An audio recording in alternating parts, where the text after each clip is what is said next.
स्वागत है दोस्तों। आज के अपने इस प्रैक्टिस सेट में हम हिंदी साहित्य के महत्वपूर्ण प्रश्नों को हल करेंगे। ये सारे प्रश्न आपकी परीक्षाओं की दृष्टि से बहुत उपयोगी हैं और इस क्लास में आप बहुत कुछ जान पाएंगे। तो सारे प्रश्नों को ध्यान से पढ़िए और रिवाइज करिए। चैनल को सब्सक्राइब कर लीजिए और टेलीग्राम व्हाट्सएप ग्रुप का लिंक आपको डिस्क्रिप्शन बॉक्स में मिल जाएगा, उसे ज्वाइन कर लें। पहला प्रश्न है, जयशंकर प्रसाद की ब्रजभाषा में लिखी कविताओं का संग्रह किस नाम से प्रकाशित है? ऑप्शन प्रेम पथिक, महाराणा का महत्व, चित्राधार, करुणालय। तो इसका सही उत्तर होगा चित्राधार। चित्राधार में जयशंकर प्रसाद जी की ब्रजभाषा में लिखी गई रचनाओं का संग्रह है। अब इसके बारे में एक और महत्वपूर्ण बात ध्यान रखिए कि 1918 में ये प्रकाशित है। खड़ी बोली में प्रसाद जी का प्रथम काव्य संग्रह कौन सा है, ये भी ध्यान रखिए, कानन कुसुम। कानन कुसुम 1913 में प्रकाशित हुआ है। ठीक, तो चित्राधार में उनकी ब्रजभाषा में लिखी कविताओं का संग्रह है, ये आपको ध्यान रखना है। अगला प्रश्न देखते हैं, संघ की राजभाषा हिंदी और लिपि देवनागरी होगी, यह संविधान के किस अनुच्छेद में वर्णित है? ऑप्शन 343, 348, 346, 347। तो इसका सही उत्तर क्या होगा? इसका सही उत्तर है अनुच्छेद 343। अनुच्छेद 343 में यह लिखा गया है कि संघ की राजभाषा हिंदी होगी और उसकी लिपि देवनागरी होगी। अनुच्छेद 348 में सर्वोच्च न्यायालय और उच्च न्यायालयों में प्रयोग की जाने वाली भाषा के बारे में उपबंध है, इसे ध्यान रखिए। अगला प्रश्न है, राहुल सांकृत्यायन ने हिंदी साहित्य के आदिकाल को किस नाम से संबोधित किया? आदिकाल के बारे में प्रश्न है। ऑप्शन रीतिकाल, गद्यकाल, सिद्ध सामंत काल, भक्तिकाल। तो इसका सही उत्तर है सिद्ध सामंत काल। ये सारे प्रश्न जो हैं वो परीक्षाओं में पूछे गए हैं, इसलिए यहाँ पे इनका रिवीजन करना बहुत आवश्यक है। साथ ही ये भी ध्यान रखिए कि हिंदी काव्यधारा नाम से सिद्धों की चर्यापदों और दोहों का संपादन राहुल सांकृत्यायन जी ने किया है। कई बार प्रश्न पूछा जा चुका है कि सिद्धों की चर्यापदों और दोहों का संपादन राहुल सांकृत्यायन जी ने किस नाम से किया? तो हिंदी काव्यधारा के नाम से। और साथ ही ये भी आपको ध्यान रखना है कि चर्यापदों का संबंध सिद्धों से है। ठीक, आगे देखते हैं, उदंत मार्तंड भारत में कहाँ से प्रकाशित होता था? उदंत मार्तंड के बारे में आप सभी जानते हैं, हिंदी की पहली पत्रिका मानी जाती है और इसका प्रकाशन कहाँ से हुआ? ऑप्शन वाराणसी, कलकत्ता, आगरा, इलाहाबाद। तो इसका सही उत्तर है कलकत्ता। उदंत मार्तंड का प्रकाशन कलकत्ता से होता था। इसके बारे में महत्वपूर्ण तथ्य ये जानिए कि इसका प्रकाशन वर्ष और समय क्या है? 30 मई 1826। और इसके संपादक कौन थे? जुगल किशोर। और इसी 30 मई को ध्यान में रख के राष्ट्रीय हिंदी पत्रकारिता दिवस मनाया जाता है, तो इसे आपको ध्यान रखना है। ठीक है, अगला प्रश्न देखते हैं, आचार्य रामचंद्र शुक्ल जी ने रीतिकाल का आरंभ किस कवि से माना है? ऑप्शन केशवदास, बिहारी लाल, चिंतामणि त्रिपाठी, मतीराम। तो इसका सही उत्तर क्या होगा? इसका सही उत्तर है चिंतामणि त्रिपाठी। चिंतामणि त्रिपाठी से आचार्य रामचंद्र शुक्ल रीतिकाल का आरंभ मानते हैं। इसके साथ ही आपको ध्यान रखना है कि रीतिकाल की समय सीमा क्या है। तो रीतिकाल की जो समय सीमा है वो आचार्य रामचंद्र शुक्ल जी 1643 से 1843 ईस्वी तक मानते हैं। तो ये 200 वर्षों का अंतराल आज समय आपको ध्यान रखना है, रीतिकाल का है। संवत में शुक्ल जी ने इसे संवत 1700 से 1900 तक माना है। उसमें 57 घटाएंगे तो 1643 से 1843 तक ये समय सीमा ठहरती है। आगे देखते हैं, अगला प्रश्न है, जयशंकर प्रसाद द्वारा रचित कामायनी में सर्गों की संख्या कितनी है? ऑप्शन 15, 13, 21, 24। तो इसका सही उत्तर क्या होगा? इसका सही उत्तर है 15। कामायनी में सर्गों की संख्या 15 है। ठीक, इसके साथ आपको ध्यान रखना है कामायनी का प्रकाशन वर्ष। कामायनी का प्रकाशन सन 1935 ईस्वी में है और आचार्य शांतिप्रिय द्विवेदी कामायनी को छायावाद का उपनिषद मानते हैं। तो छायावाद का उपनिषद किसे माना जाता है? कामायनी को। किसने कहा है? आचार्य शांति प्रसाद द्विवेदी। और इसके साथ यह भी बात ध्यान रखिए कि आचार्य शांति प्रसाद द्विवेदी जी प्रभाववादी समीक्षक, इम्प्रेशनिस्ट जो है रचनाकार माने जाते हैं, इसे भी आपको साथ साथ में ध्यान रखना है। हमारा प्रयास है कि एक प्रश्न के साथ कई प्रश्नों को आप तैयार करते चलें, इससे आपका रिवीजन भी आसान होगा और रचनाओं को, तथ्यों को याद करने का जो तरीका है वो भी आपके लिए आसान हो जाएगा। अगला प्रश्न है, आचार्य रामचंद्र शुक्ल भारतेंदु का पहला मौलिक नाटक कौन सा मानते हैं? ऑप्शन कलिराज की सभा, रेल टिकट का विकट खेल, वैदिकी हिंसा न हिंसा भवति, अद्भुत अपूर्व स्वप्न। तो इसका सही उत्तर है वैदिकी हिंसा हिंसा न भवति। ये भारतेंदु हरिश्चंद्र का नाटक है और इसे आचार्य रामचंद्र शुक्ल जी कहते हैं कि ये भारतेंदु का पहला मौलिक नाटक है। इसके अलावा विद्यासुंदर को उनका पहला नाटक माना जाता है, जो कि अनुवादित कृति मानी जाती है। लेकिन मौलिक नाटक की बात करें भारतेंदु हरिश्चंद्र का, तो वैदिकी हिंसा हिंसा न भवति है। इसके अलावा आचार्य रामचंद्र शुक्ल जी ने बाकी रचनाओं के लेखकों का नाम क्या बताया है? कलिराज की सभा। कलिराज की सभा किसकी रचना है? ये मुंशी ज्वाला प्रसाद जी का लेख है, ध्यान रखिएगा। रेल टिकट का विकट खेल, ये बाबू कार्तिक प्रसाद का लेख है। और अद्भुत अपूर्व स्वप्न, ये बाबू तोताराम जी का लेख है।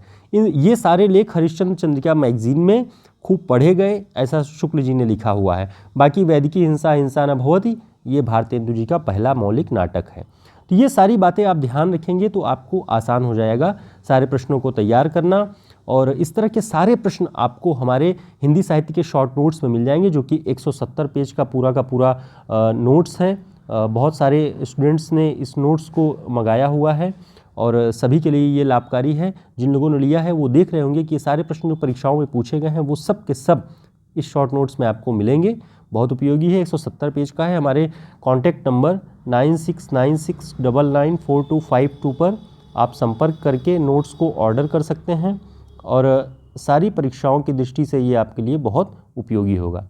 ठीक है, आगे देखते हैं, चर्यापद की रचना किसने की? चर्यापद, ऑप्शन सरहपा, शबरपा, लुइपा, कुक्कुरिपा। तो इसका सही उत्तर है शबरपा। शबरपा ने चर्यापद की रचना की। अगला प्रश्न, राहुल सांकृत्यायन ने खड़ी बोली को क्या नाम दिया है? ऑप्शन हिंदुस्तानी, खड़ी बोली, कौरवी, मानक हिंदी। तो इसका सही उत्तर है कौरवी। राहुल सांकृत्यायन जी खड़ी बोली को कौरवी कहते हैं। अगला प्रश्न देखते हैं, पंचवटी प्रसंग किस कवि की रचना है? पंचवटी प्रसंग किस कवि की रचना है? ऑप्शन रामकुमार वर्मा, निराला, मैथिली शरण गुप्त, शिवमंगल सिंह सुमन। तो बताएं इसका सही उत्तर क्या होगा? इसका सही उत्तर है निराला। पंचवटी प्रसंग निराला जी की रचना है। अगला प्रश्न है, चक्करदार चोरी। चक्करदार चोरी उपन्यास के लेखक कौन हैं? ऑप्शन देवकीनंदन खत्री, गोपाल राम गहमरी, लज्जा राम मेहता, बांकेलाल चतुर्वेदी। तो इसका जो सही उत्तर है वह है गोपाल राम गहमरी। चक्करदार चोरी उपन्यास के लेखक गोपाल राम गहमरी हैं। लज्जा राम मेहता का प्रसिद्ध उपन्यास कौन सा है? आदर्श हिंदू और धूर्त रसिक लाल, ये ध्यान रखिएगा, ये लज्जा राम मेहता जी के उपन्यास हैं। दोस्तों, आपको हमारे प्रैक्टिस सेट कितने उपयोगी लगते हैं आपकी परीक्षाओं की दृष्टि से? यदि ये उपयोगी सिद्ध होते हैं, हमारा प्रयास आपको सार्थक लगता है, तो ध्यान दिलाना चाहेंगे वीडियो को लाइक कर दीजिएगा। और जो लोग नए जुड़ते हैं वो चैनल को सब्सक्राइब कर लें, क्योंकि यहाँ पे आपको कम समय में बहुत महत्वपूर्ण जानकारियाँ मिलेंगी। घंटे भर की क्लास न होकर के 10 से 15 मिनट बहुत ज़्यादा से ज़्यादा हमारी क्लासेज होती हैं, लेकिन हम आपके लिए उपयोगी चीज़ें ही लेकर के आते हैं इस क्लास में। अगला प्रश्न है, पूर्वी हिंदी की बोली नहीं है। ऑप्शन अवधी, बघेली, बुंदेली, छत्तीसगढ़ी। तो इसका सही उत्तर है बुंदेली। बुंदेली पूर्वी हिंदी के अंतर्गत नहीं आती है। आती कौन कौन सी है? अवधी, बघेली, छत्तीसगढ़ी, ये तीनों पूर्वी हिंदी के अंतर्गत है। अब इसके साथ एक महत्वपूर्ण बात ये भी ध्यान रखिए कि शौरसेनी अपभ्रंश से ही पश्चिमी हिंदी और पूर्वी हिंदी का उद्भव हुआ है। पूर्वी हिंदी के अंतर्गत हमने आपको बताया अवधी, बघेली, छत्तीसगढ़ी, तीन आते हैं। और पश्चिमी हिंदी के अंतर्गत कौरवी, हरियाणवी या जिसका दूसरा नाम है बांगरू, दक्षिणी, ब्रजभाषा, बुंदेली और कन्नौजी, ये सारी पश्चिमी हिंदी की बोलियां हैं, तो इन्हें भी आप ध्यान रखिएगा। ठीक, अगला प्रश्न है, हिंदी में तिलस्मी एयारी उपन्यासों का प्रवर्तक कौन है? ऑप्शन हरे कृष्ण जौहर, किशोरीलाल गोस्वामी, देवकी नंदन खत्री, गोपाल राम गहमरी। तो इसका जो सही उत्तर है देवकी नंदन खत्री। हिंदी में तिलस्मी अय्यारी उपन्यासों के प्रवर्तक देवकी नंदन खत्री जी माने जाते हैं।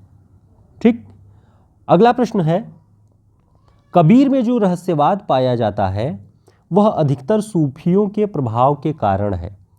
ये कथन किसका है? ऑप्शन डॉक्टर पुखराज मारू, सोमप्रभ सूरी, आचार्य रामचंद्र शुक्ल, डॉक्टर नगेंद्र। तो इसका सही उत्तर है आचार्य रामचंद्र शुक्ल। आचार्य रामचंद्र शुक्ल जी कहते हैं कि कबीर में जो रहस्यवाद मिलता है वह सूफियों के प्रभाव के कारण है।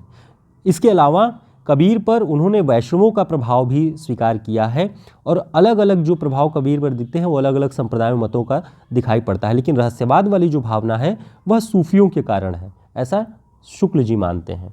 तो ये बातें आपके लिए बहुत उपयोगी होंगी परीक्षाओं में, इसे आपको ध्यान रखना है। अगला प्रश्न है कि किस सप्तक में एक भी कवयित्री नहीं है? बहुत महत्वपूर्ण है। ऐसा प्रश्न है कि जल्दी हम ध्यान नहीं देते, हम याद कर लेते हैं नाम, लेकिन इस तरह से नहीं याद कर पाते। तो किस सप्तक में एक भी कवयित्री नहीं है? ऑप्शन तार सप्तक, चौथा सप्तक, दूसरा सप्तक, तीसरा सप्तक। तो इसका जो सही उत्तर है तार सप्तक। तार सप्तक में सारे कवि हैं, कवयित्री एक भी नहीं है, इसलिए आपको ध्यान रखना पड़ेगा इसको। और हम आपको नाम भी बता देते हैं कि जब पहले में एक भी स्त्री नहीं है, एक भी कवयित्री नहीं है, तो दूसरे में कौन है? शकुंत माथुर जी का नाम आता है, आप जानते होंगे। तीसरे सप्तक में किसका नाम आता है कवयित्रियों में? कीर्ति चौधरी का। और चौथे सप्तक में सुमन राजे का नाम आता है। तो ये तीन कवयित्रियां हैं दूसरे, तीसरे और चौथे सप्तक में। जो पहला जो तार सप्तक नाम से है उसमें एक भी कवयित्री नहीं है। दोस्तों, इस तरह से ये सारा प्रैक्टिस सेट आपकी परीक्षाओं को ध्यान में रखते हुए हमने तैयार किया। और ये सारे प्रश्न, ऐसा एक भी प्रश्न नहीं है जो किसी परीक्षा में पूछा ना गया हो, हमने उसी तरीके से इसका चुनाव किया हुआ है। और इसके साथ जो उसके नीचे हमने आपको महत्वपूर्ण पॉइंट्स बताए हैं वो भी इस तरह से तैयार किए हैं कि आप उनसे जुड़े हुए अन्य प्रश्नों को भी तैयार कर लें। आपके लिए बहुत भटकाव की ज़रूरत न हो, कहीं और किताबें पलटने की आवश्यकता नहीं। यहाँ पे आज सारे तथ्य आपको नीचे मिल गए हैं। और आपको हमारे ये सारे प्रश्न और प्रैक्टिस सेट वन लाइनर प्रश्नों का संग्रह आपको हिंदी साहित्य के शॉर्ट नोट्स में मिल जाएगा। आप हमारे व्हाट्सएप नंबर पे संपर्क करके ऑर्डर कर सकते हैं, या फिर डिस्क्रिप्शन बॉक्स में आपको ऑर्डर का लिंक मिल जाएगा, वहाँ से आप ऑर्डर कर सकते हैं हमारे इस शॉर्ट नोट्स को। फिर मिलते हैं एक नई क्लास में, तब तक के लिए नमस्कार, शुभकामनाएं। वीडियो को लाइक कर दीजिएगा पसंद आया हो तो।